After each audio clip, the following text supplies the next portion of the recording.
The 21-year-old, who was named Billboard's Best New Artist this year, suffered a medical emergency at Chicago's Midway Airport. So many are in disbelief after the sudden death of rapper Juice Wrld. Authorities say he suffered a seizure on his way from California to Chicago. Realistically, doing drugs, you'll die. Like, your resistance to get high, you overdose and you over it. Juice Wrld's final moments were spent on a private jet, joking with friends and those closest to him before landing at Chicago's Midway Airport. Hours later, paramedics would rush to his side after he suffered a seizure. Many were left searching for answers after such a tragic incident claimed the life of the young star at just 21 years old. Thanks for tuning in. I'm the True Crime Queen. Please like, share, and subscribe. Today, we'll take a look back at the life and tragic passing of Juice Wrld, a young artist with a promising career gone too soon. This is his story. Juice Wrld was born Jared Higgins on December 2nd, 1998. He lived in Clomet Park, Illinois, and later moved to the city of Homewood. Juice Wrld's parents split up when he was young, and his father left his mother to raise him as a single mother. Involved in music his entire life, he first learned piano, followed by guitar and drums. He began to take rap serious in his sophomore year of high school. His musical tastes ranged from hip-hop to punk, and he admired the songwriting skill of Kurt Cobain and Kanye West. It was Kanye West's 2008 album, 808s and Heartbreak, that particularly inspired the teenage Juice Wrld as he began producing a steady stream of mixtapes. During his sophomore year, Juice Wrld recorded his first batch of records on his phone, which he would later upload to his SoundCloud account. The name Juice Wrld comes from a hairstyle Tupac wore in the 1992 crime drama film Juice. Juice Wrld released his first track, Forever, on SoundCloud in 2015. He decided not to go to college in favor of pursuing his career in music. While releasing projects on SoundCloud, Juice Wrld worked in a factory to create income for himself, though he was fired after only 2 weeks at the job. After his hit song, All Girls Are the Same, took off on SoundCloud, he was signed to Interscope Records at the age of 19. All Girls Are the Same and his other hit single, Lucid Dreams, would later land on his official debut full-length album, Goodbye and Good Riddance, which was released in May 2018. Goodbye and Good Riddance peaked at number 4 on the Billboard 200 chart, eventually being certified platinum, selling more than 1 million copies. His popularity rose quickly with the success of Lucid Dreams, which contains a sample of British musician Sting's 1993 hit, Shape of My Heart. Sting later called it a beautiful interpretation that is faithful to the song's original form. Lucid Dreams went on to hit number 2 on the Billboard singles chart. Goodbye and Good Riddance also features 7 more platinum hits, including Armed and Dangerous, Robbery, Fine China, and Legends, which features the lyrics,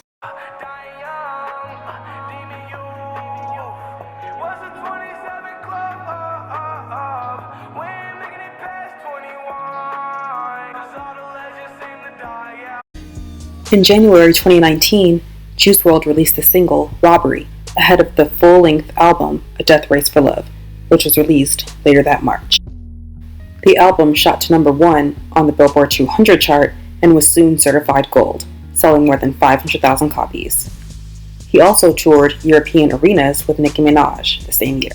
Juice Wrld also had collaborations with Ellie Goulding on the song Hate Me, BTS, and the song All Night, and Youngboy Never Broke Again on the song Bandit. In 2019, Bandit became the rapper's second top 10 hit.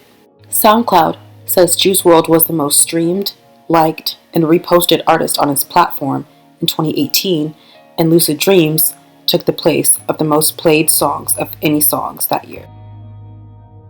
Juice Wrld was named Top New Artist at the Billboard Music Awards in May 2019. Billboard also announced his songs reached its Hot 100 chart 25 times in less than 2 years. Juice Wrld frequently touched on themes of mental health, suffering, and substance abuse in his music. I was trying to sip lean in 6th grade. It's not as easy as seeing somebody die and be like, oh my God, that's a wake-up call, I'm gonna stop.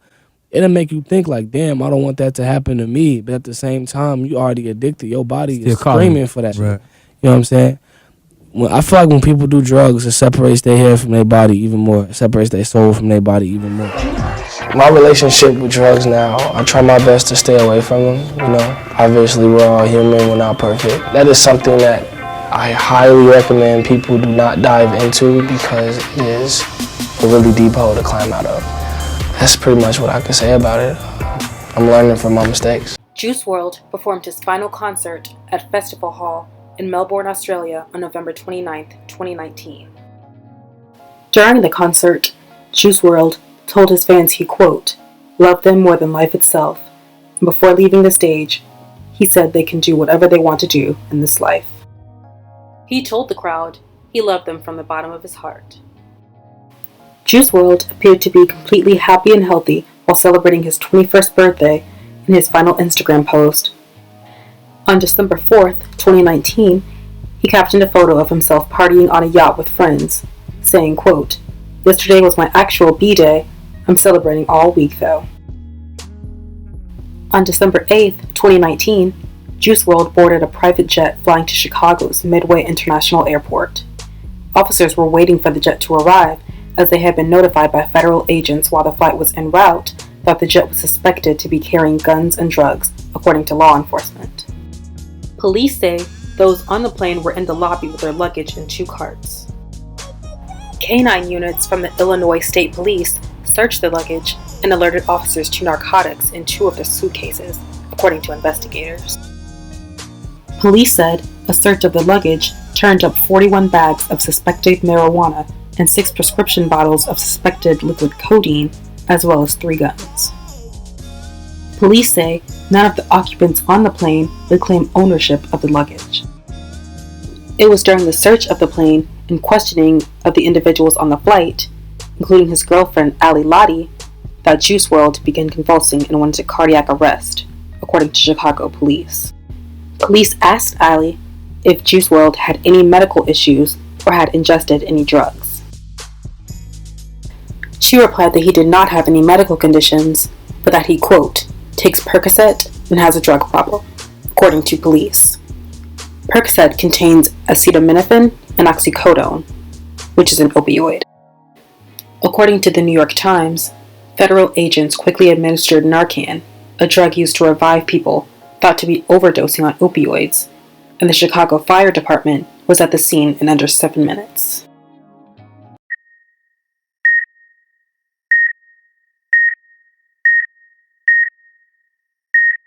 Juice Wrld, who was rushed to a hospital, was pronounced dead just after 3 a.m.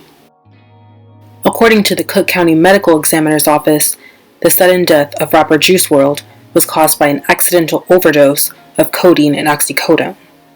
The manner of death was ruled an accident. He had turned 21 just 6 days earlier on December 2nd. 2 security guards who were with Juice Wrld when he died were arrested on gun charges. According to the Chicago Tribune, 27-year-old Harry Dean of Chicago and 36-year-old Christopher Long from California were charged with misdemeanor gun counts after police found the 3 guns, a high-capacity magazine, and metal-piercing bullets. A private funeral was held on December 14th in Harvey, Illinois. Fans also held a memorial service that same night in downtown Chicago. When news of his death was confirmed, friends, colleagues, and celebrities expressed their condolences. Singer The Weeknd posted R.I.P. Juice Wrld on his Twitter page. Drake posted, I would like to see all the younger talent live longer, and I hate waking up hearing another story filled with blessings cut short. Alicia Keys posted, R.I.P. Juice Wrld, along with a blue heart to her Twitter page. In a statement, his mother Carmela Wallace spoke of his struggles with addiction, which he addressed in many of his songs. She said to TMZ, in part, quote, Jared battled with prescription drug dependency. We hope the conversations he started in his music and his legacy will help others win their battles, as that is what he wanted more than anything. We know that Jared's legacy of love, joy, and emotional honesty will live on, end quote. In April 2020, Carmela announced that she created the Live Free 999 Fund to help other young people who struggle with mental health issues. She said the fund will provide support to programs that address addiction, depression, and anxiety, and strive towards normalizing the conversation surrounding those topics, especially in underserved communities. Juice Wrld reportedly had more than 2,000 unreleased tracks recorded at the time of his death. The first album released after his death, Legends Never Die, came out in July 2020. The 21-track album set several records when it debuted at number 1 on the Billboard 200 Albums chart. With 497,000 equivalent albums sold in its first week, based on digital sales and streams, Legends Never Die marks the biggest debut by an artist after their death in 23 years since Tupac and Notorious B.I.G. released albums in 1997 after they passed away. I'm feeling great.